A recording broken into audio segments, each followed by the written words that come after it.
Happy Friday, guys. Welcome to PuckTime on WagerTalk TV. Looking forward to a good slate in the NHL. It's a smaller one, but it's a pretty good one. We're going to look forward to hopefully cashing some tickets. I got some props for you guys today.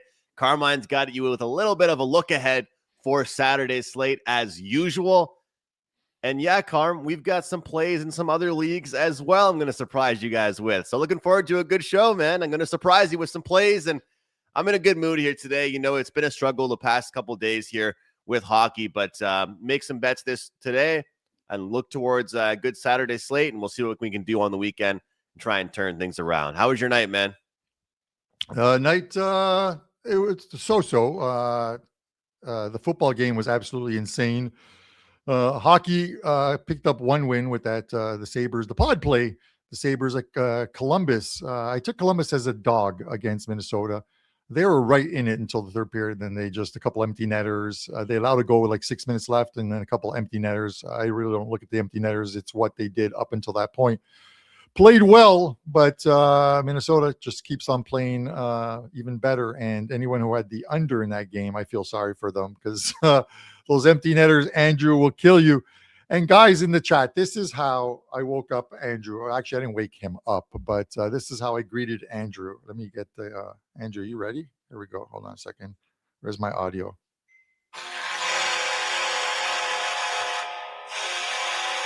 Yes, that is the Buffalo Sabres. Sabres win. Sabres win. Sabres. The Sabres goal horn. 4 wins now for the Sabres after they swept away the Philadelphia Flyers. The Broad Street Bullies no more. The Leafs lost. Hey, that was fun. Sabres are 1 point behind the Leafs. They're having a total meltdown here in Toronto, guys. Let me tell you, they are melting here, man. It is unbelievable. Austin Matthews, when they interview him, he just looks like he doesn't care. I know he does. I know like the players care, but there is no heart right now in this team. We'll see what they do on the weekend because they play Nashville on Saturday, and we'll discuss that a little later on, Andrew. But other than that, the football game, absolutely nuts. I was on Seattle -1 with my clients, and that thing looked dead in the water.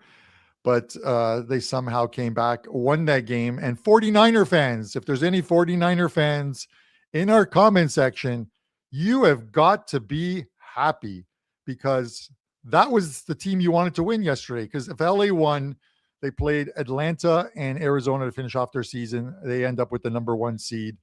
If Seattle would have won, and they did win, they now have the number 1 seed, but they need to win out to hold on to that number 1 seed. And who do they play on the final weekend of the NFL season? They go to San Fran to play the 49ers. So if the 49ers win the next 2 weeks and then win at home, they are the number 1 seed. And Andrew, I'm holding a ticket from Circa. It's part of a parlay ticket. No, it's part of a parlay ticket. So I'm not going to brag because the other parts of it have to come in. One of which is Colorado to win the Stanley Cup and Brazil to win the World Cup. So there's one of those ones where you put 100 to win like 76,000 or whatever. And I did it. So, Andrew, I'll invite you down to Vegas if it hits. So Carm, check this out, man. Check this out. We've got, I just saw this tweet before the show of Pierre LeBrun, and we've been talking ad nauseum about how close the league has been and how competitive it's been this year. And honestly, the West has kind of been better than the East as far as depth is concerned. Check this out. All 16 teams in the Eastern Conference are 500 or better in points percentage this morning. Well, there are 7 teams in the Western Conference below that 500 points percentage mark. But flip side to that, in the West, the elite teams are at the top, and those are the elite of the elite. So it's almost like the best teams in the league right now are in the Western Conference, but overall, the competitiveness of one division and one conference resides in the Eastern Conference. What do you think about this right now, man? It's so cool to look at, the fact that every single game means something. Tampa Bay was in first place in the Atlantic Division at the start of this week, Carm. They're barely in a playoff spot right now. It's crazy to look at. It is crazy to look at. And this is what's going to make the second half of the season that much better.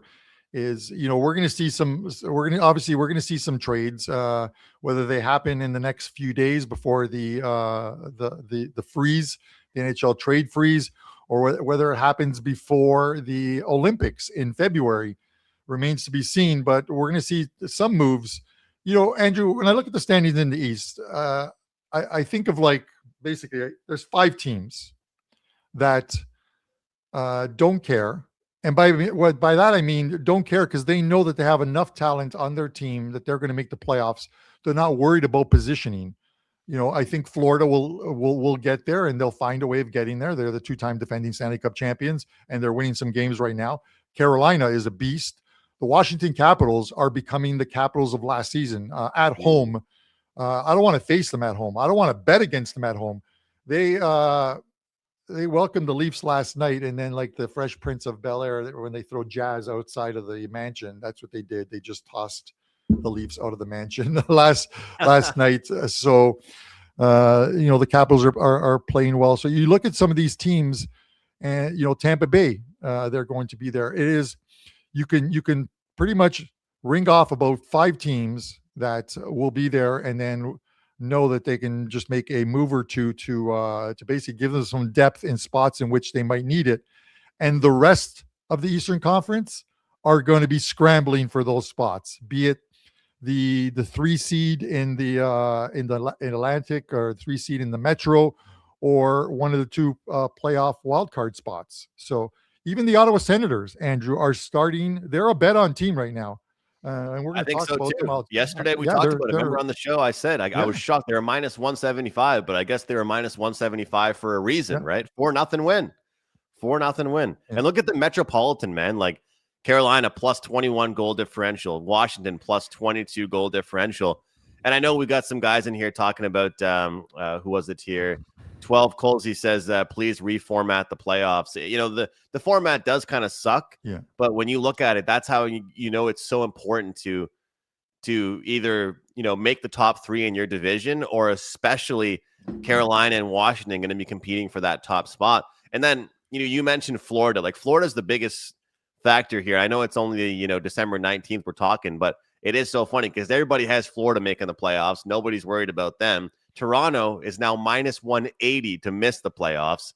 But the biggest thing about all of this, I keep saying, is the Metropolitan Division is more competitive here, Carm. Like, the rest of that list below those teams, New Jersey, Florida, New York, and Pittsburgh, Ottawa only has 36 points. Like you mentioned, they're a bet on team, Carm. I'm right there with you. I think Ottawa's a team to definitely look at moving forward. Yeah, Andrew, I'm giving you credit, man. Yesterday I said to you, when we were talking about the games yesterday, and we got to the Ottawa game, I said to you, Andrew, make me understand why this line is that thing. And you talked about Ottawa and that they're getting better, and that they're a bet on team. So I got to give you credit, because I watched that game.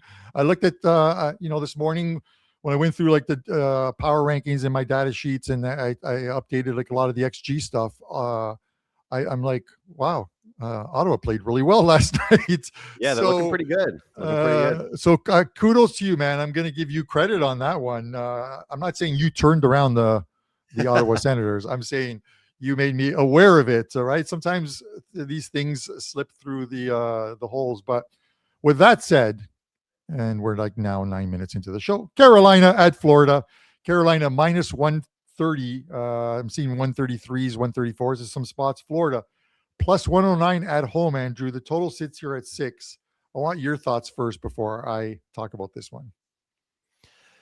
Well, from a market perspective, I was a little bit shocked. How often do we see Circa have a higher number on a favorite than DraftKings? And earlier in today, I saw a minus 130 at Circa, or 135 at Circa, and I saw 130 or 128, something along that line at DraftKings. Leading indicator books are pointing towards the road team here in this one, and it's hard to really argue it. Like, Carm, you're an XG guy. You look at anything this Carolina Hurricane team is doing, whether it's defensively or offensively, they have just been unbelievable. I mean, their goals against has been fantastic. Their goal differential has been fantastic. They're second on the season and expected goals for. And you look at expected goals against, they're the third best team in expected goals against. So they're just so good, so consistent. I know this Florida Panthers team is getting it together. I know they're starting to score more.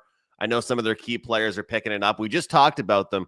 They're going to have to be able to win games without their key players, and I do understand that. But when I look at this team coming off that win against the LA Kings, that was their first game back at home after a couple game road trip there.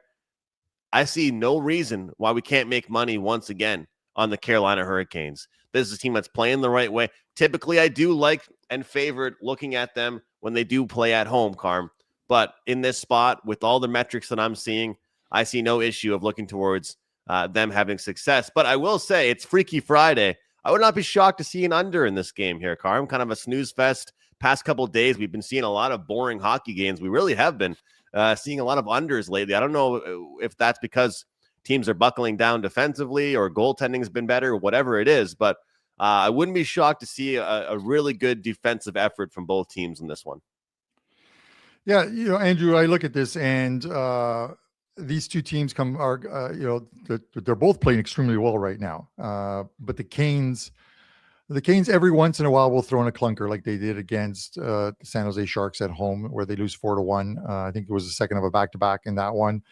And then and one in which they lost to the Leafs. And that was at the cusp of where I said, I think the Leafs they're playing well at the time. And I thought the Leafs are a good play-on team at the moment. And the Leafs won like 3 or 4 games in a row. And now they're hovering around that 500 mark, as we call it. Excuse me.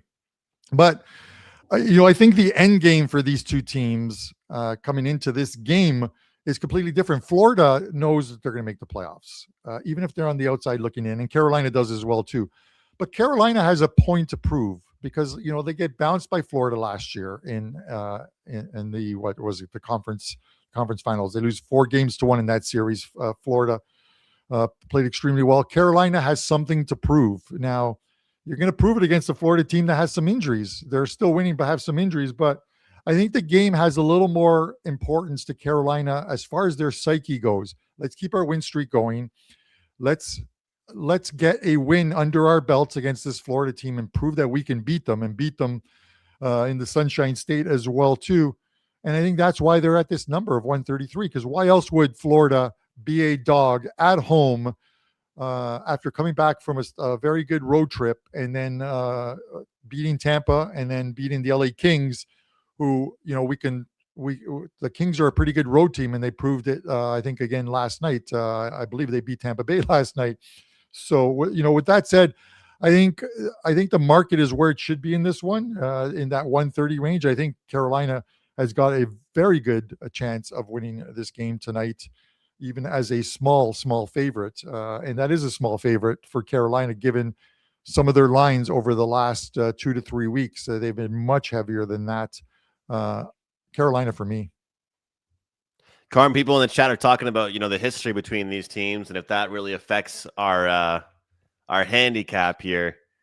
I just think that this Hurricanes team is going to be dialed in here. And again, I still don't trust the consistency level of this Florida Panthers team. I really don't. And looking at the past couple meetings between these two teams, I think we have seen the Florida Panthers have success, but we've also seen the Florida Panthers have success with Tkachuk in the lineup, with key defensemen in the lineup, and with Barkov in the lineup. When you're playing the elite teams like Carolina, you can't be losing guys like that. Yeah, no, you can't. And I think he's questionable for tonight, Evan Rodriguez, as well tonight. But Andrew, I agree with you. They went into Carolina. They went into as well as Florida was playing. They went into Colorado, who are an elite team, and they got smashed 6-2. You know what I mean? Like, you look at some of the games that they lost. They lose to the Leafs, they lose to the Calgary Flames, they lose to the Nashville Predators before they hit the road and win on that run. They got a couple. They played that game against Columbus, a team that could not score, and they won that game 7-6 in OT. So it's been a good run for them, but you also have to factor in some of the teams that they lost to, and especially on home ice. They dropped those games. They lost to the Flyers 4-2 on home ice. They followed that up with a loss to the Calgary Flames on home ice, and then the Leafs on home ice as well too, right? So this team does lose games. They do lose games on the road or at home. They're going to get healthy at some point, but they're winning games while they've got these injuries. Matthew Tkachuk is coming back. This team is going to be healthy, no sick. These guys are going to come back and make Florida a formidable second half team. Are they worried about the first half of the season? I'm sure they don't like losing, but they're not tossing up the SOS or shooting the flares and the SOS signal going out.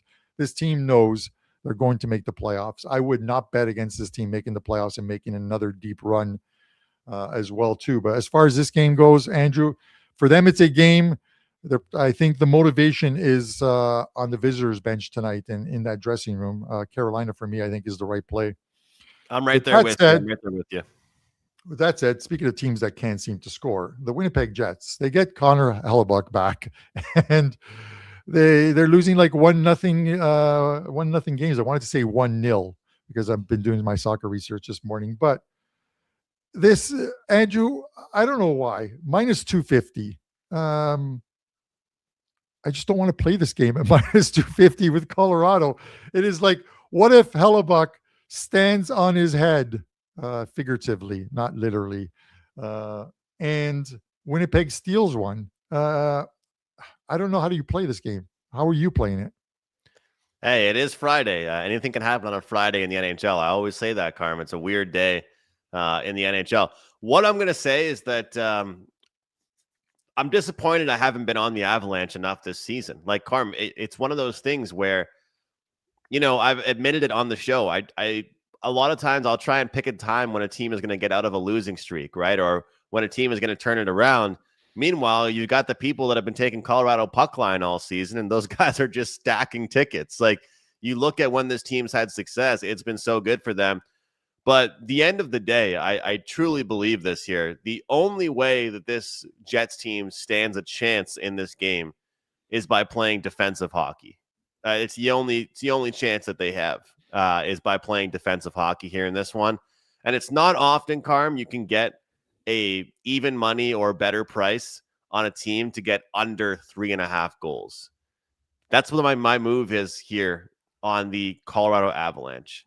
I'm going to do a little bit of a +1.5 on Winnipeg, a little bit of a under 3.5 goals for Colorado. We're going to spread it all around here a little bit.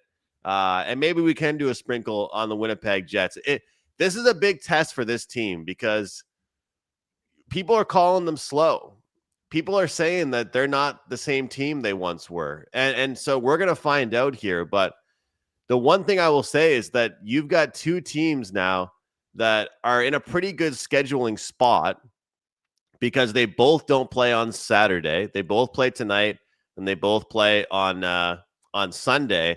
And then their next games after that, not till like the next weekend. I think this is a big spot for the Winnipeg Jets. This is a big defensive game. I'm going under 3.5 goals for Colorado at +100. So I'm hoping I turn this game on and it's like 1-0, 2-1, then just does nothing all game, 3-2, and then it just like I don't think we see a ton of action in this game overall.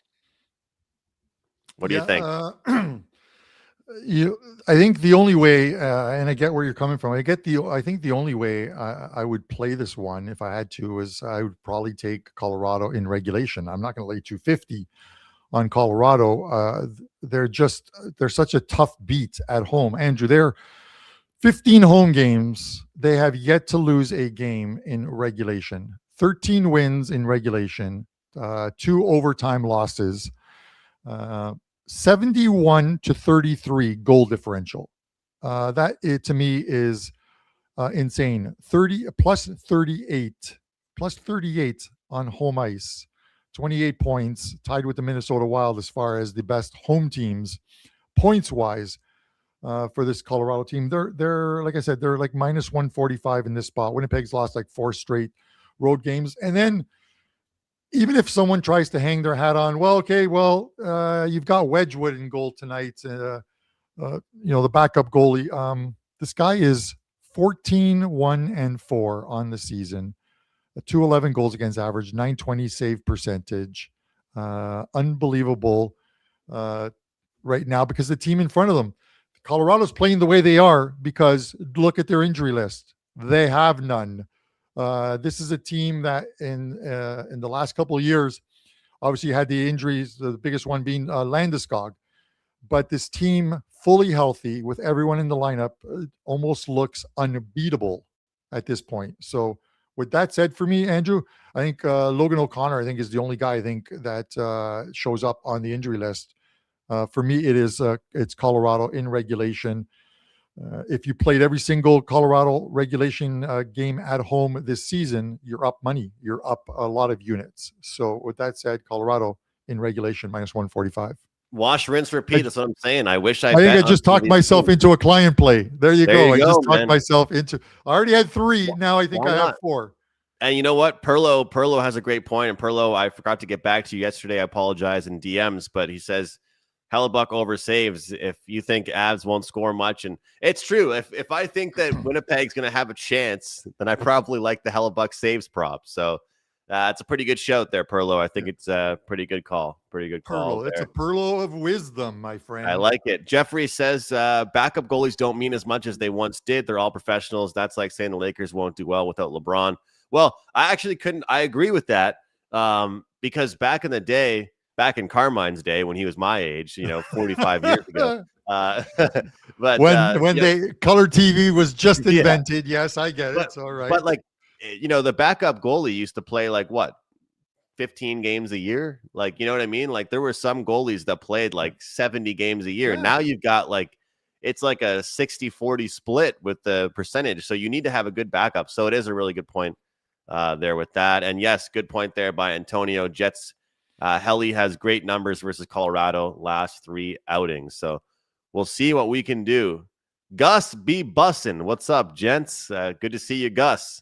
All right, Carm, next one here. We've got the Stars and the Ducks.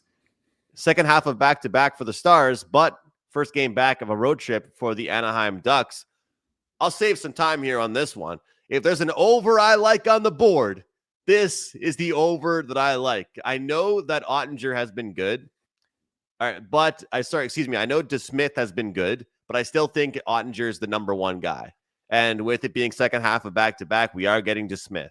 And I understand you've got a great goalie with Lucas Dostal, but I still think Dallas is a great offensive team. Anaheim plays better at home. I could see action in this one. I lean towards the home team here, even though people are saying back-to-backs don't matter. And one thing, Carm, we always say, and I've been saying this all week on the show, all year on the show, I'm more likely to back a team on back-to-back if they lost the first game. If they won the first game, they might be taking that second game a bit lightly. So lean Ducks, but I do like some goals in this one. What do you think? I think I'm with you on that one. I was going to talk about Casey DeSmith, so that's good. But I think in 12 starts, if you're looking at totals and you're looking at 6.5 totals in specific, 6-6, the games would be to the over/under. So a split right down the middle. With regards to that one, it is like the second of a back-to-back, and you got Anaheim returning home off a 5-game East Coast trip with a lot of travel. They've been home for a couple days at the very least, Andrew, I believe, because I think that bear with me 1 second here. I'm pretty sure that road trip for them ended on the 15th in Columbus, I believe. I should have been a little more prepared here. Yes. The 8th. The 16th. So they've had a couple days off after traveling back from Columbus, who they play tomorrow as well, too.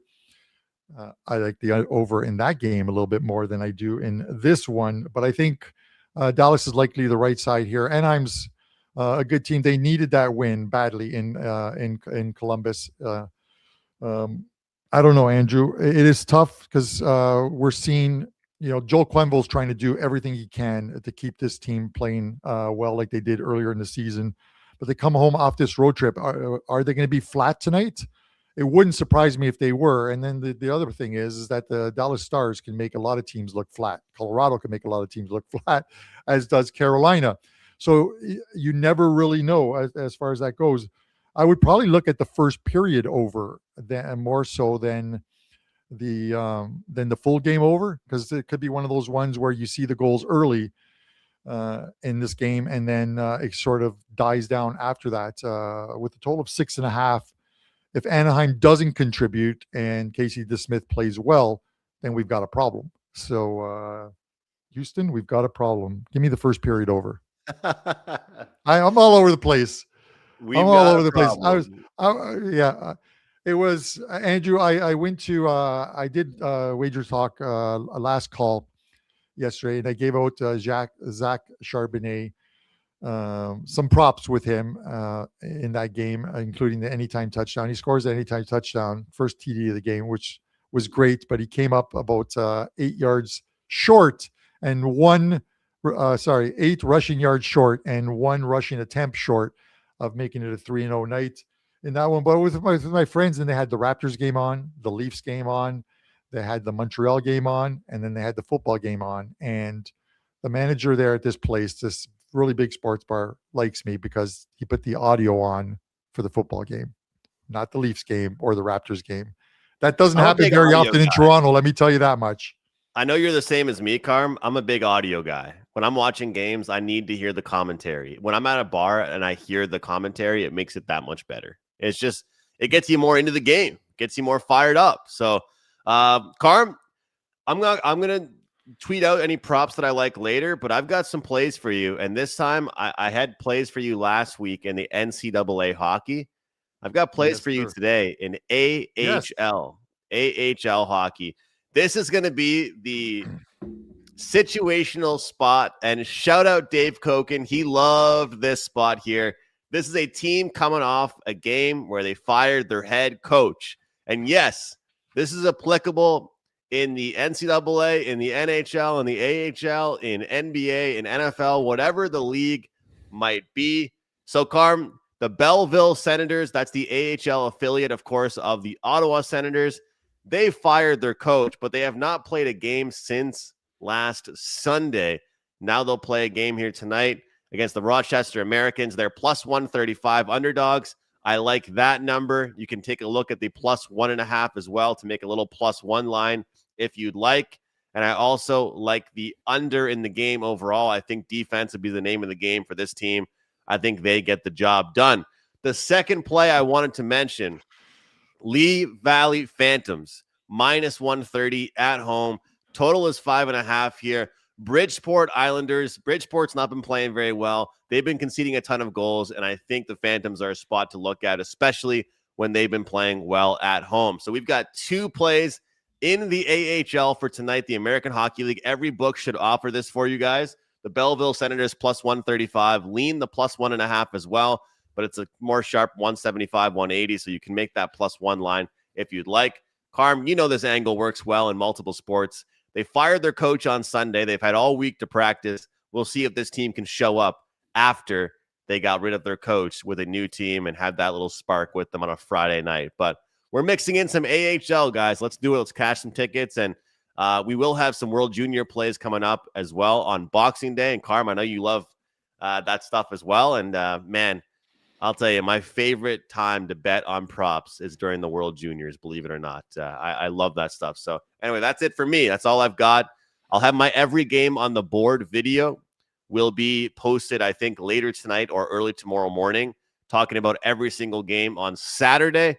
And I got a really good coupon code going up for 7 days of NHL as we try and bounce back and get on a really good run here going into Saturday. That's it for me, Carm. But you've got not 1, but 2 segments coming up, brother. So get ready. It's and I want to talk, Andrew. I like talking like I follow it. The university hockey in the U.S., but I don't bet it. I do follow it, and I follow it because one of my friends, his son is a goalie at Trin University. He had a fantastic season last year. Kyle Cosma is his name. Toronto Canadian goalie. We need some Canadian goalies because I think the manufacturing plant of goalies right now is a lot of the good ones are coming out of the U.S. We need some good Canadian goalies, and I'm talking about that because the Olympics are around the corner. But he's having another good season with Trin as well too. So kudos to him in goal. I would love to see. I joke around with my friend because he's the diehard Leafs fan. I'm like, man, I hope your son goes into the draft and gets drafted by the Sabres. And you're gonna have to buy a Sabres jersey. And he's like, I will buy you one as well too, and we'll go watch the games. So with that said, let's do the pod first.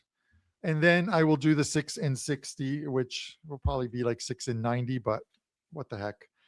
We're going to go right back to the first game in the pod for the pod play. I'm going with the Carolina Hurricanes here. This team is playing extremely well right now. They're minus 130 in this spot. I like them in this spot. As I mentioned, I think this game means more to them. And it's hard to say that when we're only halfway into the season. But this team needs, as well as they're playing right now, needs that confidence boost of going into Florida and playing against the two-time defending champions and beating them on home ice. And I think this is a spot where they can get it done. I'm going to take the Carolina Hurricanes minus 130 tonight as your pod play. Let's see if we can get this total over 7K with a win tonight. Keep it going, Carm. Keep it going, man. You're building the bankroll. The Caniacs on the road, minus 130. All right, Carm, you have taken a look at the Saturday slate, as have I. Looking forward to a couple of good games tomorrow. It's going to be a good one, but we got to get you ready for a big slate. The 6 Can and I do 60, it? 6 and 65, 6 and 75. What is it going to be here? All right, let's hear it. What do you have for us, Carm? All right, hold on. I meant to turn my timer on, and I clicked on my calculator instead. God, I'm old. All right, Andrew. Here we go. The timer is set. All right, this is your 6 and 60 for Saturday. Washington and Detroit. We're going to take the Capitals on the money line. Both teams are playing well, but the Caps are playing super well at home right now. 7-1-2 their last 10. Ottawa and Chicago. Ottawa money line in this one. The Sens are a bet on team. Chicago can't score any goals with Bedard out of the lineup. They've only scored 5 goals in their last 4 games. Nope, not Chicago for me. Give me Ottawa. Florida and St. Louis. Florida in regulation. Hopefully they're coming off of a loss on Friday night to Carolina. But the Blues injuries and the lack of quality wins has me on Florida in regulation. Nashville and Toronto. Preds money line is going to be plus money. Preds 6-4 their last 10 with losses to Carolina twice, Colorado and Winnipeg. Leafs have lost 4 of their last 6. Anaheim and Columbus over 6.5. Ducks are home off a 5-game East Coast trip on the second of a back-to-back. They played Dallas on Friday night. Give me over 6.5. These teams played to a 4-3 result on Tuesday. San Jose and Seattle. Sharks money line. Kraken are 1-10 their last 11. Seattle, the Sharks, the 4th best record in at home in the West, 10-6-3. That is your 6 and 60. Not bad. 6 and 74. 74, yeah. 6 and 74. At least I didn't do 6 and 67, or whatever it was last week. I'll tell you, man, the Kraken. I don't know what the hell the deal is with those guys, but did you see that press conference the other day? The coach would only let one media member talk to him the whole press conference. He won't really discuss the game with anybody. This team is in shambles right now. They're not looking good at all. Yeah. They're not looking good. Andrew, you look at it and it's becoming more apparent. I think with like some of the teams that are falling by the wayside or regression has set in that and we anticipated it could be happening, that those are the ones that are going to be sellers. I think it is a seller's market this year, especially because of what is going on in the East. In the West, because you have such a separation of talent amongst the teams, the top 4 or 5 are very good. They're going to be hard to beat in a 7-game series. That goes with, obviously Colorado, the Edmonton Oilers, as long as that goaltending issue is resolved. The Dallas Stars, who are playing phenomenal right now. Those you look at those 3. The Minnesota Wild have entered the building with whether he's a rental player or not. Quinn Hughes and that goaltending that they have right now. makes them in a 7-game series, it makes them a scary team to want to play.